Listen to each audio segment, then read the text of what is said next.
Thank you, sir, for delivering such a thoughtful presidential address which enriched today's celebration. Periyar once said, "Knowledge makes a man unfit to be a slave."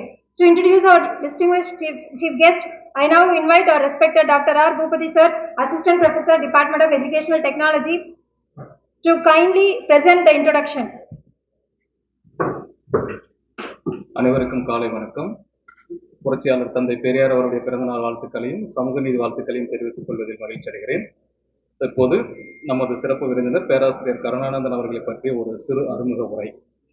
பேராசிரியர் ஆ. கருணானந்தன் தமிழகத்தைச் சேர்ந்த ஒரு புகழ்பெற்ற வரலாற்று அறிஞர் மற்றும் கல்வியாளர். கல்லூரி கல்வியில் அவர் ஆற்றிய நீண்டகால ஆசிரியர் பணி மற்றும் வரலாறு, சமூகம், பண்பாடு ஆகிய கல்வி துறைகளில் அவர் அளித்த பங்களிப்புகளுக்காக பெரிதும் அறியப்படுகிறார். இவர் சென்னை விவேகானந்தா கல்லூரியின் வரலாற்றுத்துறை தலைவராக பணியாற்றி ஓய்வு பெற்றவர். தற்போது தீவிரமான அறிஞராகவும் பொது அறிவுசார் ஆளுமையாகவும் இருக்கிறார். பேராசிரியர் அவர்கள் கோயம்புத்தூர் மாவட்டத்தில் பிறந்தவர். கோயம்புத்தூர் கலை அறிவியல் கல்லூரியிலும் சென்னை மாநில கல்லூரி, சென்னை பல்கலைக்கழகம் ஆகியவற்றில் BA, MA, PhD பட்டங்களை பெற்றவர். 36 ஆண்டு காலம் கல்லூரி கல்வியில் பணியாற்றியிருக்கிறார். 2002ஆம் ஆண்டே ஓய்வு பெற்றிருந்தாலும் தற்போது வரை தீவிரமான செயல்பாட்டாளராக இயங்கிக் கொண்டிருக்கிறார். பேராசிரியர் அவர்கள் இதுவரை 10க்கும் மேற்பட்ட நூல்களை எழுதியுள்ளார்.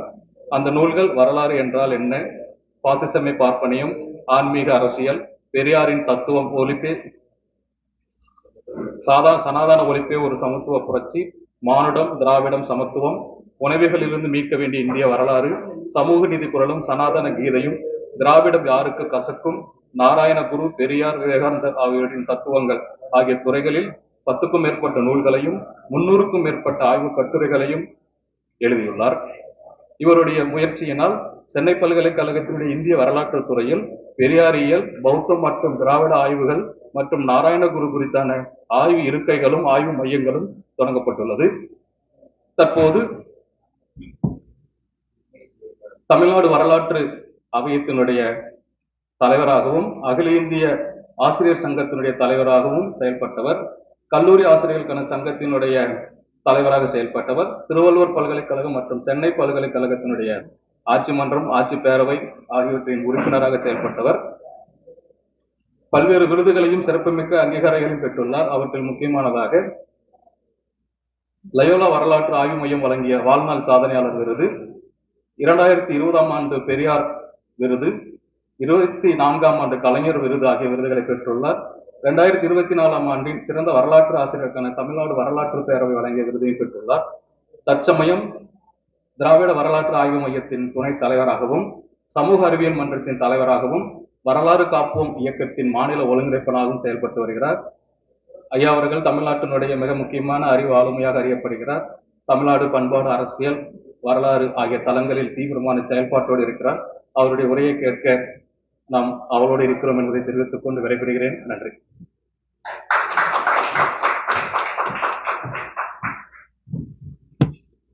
Thank you, sir, for giving us a warm and dignified introduction of our esteemed chief guest. Thandai Periyar firmly believed that education is the most powerful weapon to achieve equality and social justice. In commemoration of his 147th birth anniversary, we are honored to have with us a distinguished leader to guide and inspire us. It is my proud privilege to invite our esteemed chief guest, Professor A. Karunanandan, sir, Vice President of Dravidian Historical Research Center, Chennai, to deliver the chief guest address on this special occasion. Sir, please.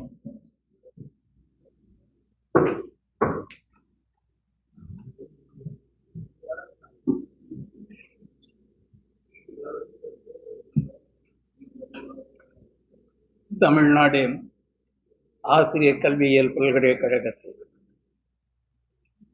இன்று நடக்கின்ற இந்த விழாவில் பகுத்தறிவு பேராசான் பெரியார் அவர்களது 147வது பிறந்த நாள், சமூக நீதி உறுதியேற்பு நாள் ஆகியவை இணைந்த இந்த நிகழ்ச்சியில்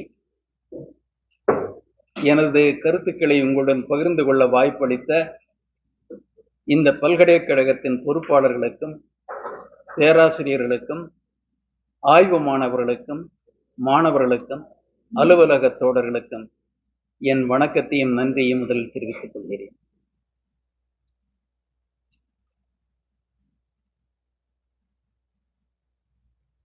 இன்று நான் எனது கருத்துக்களை மிக சுருக்கமாக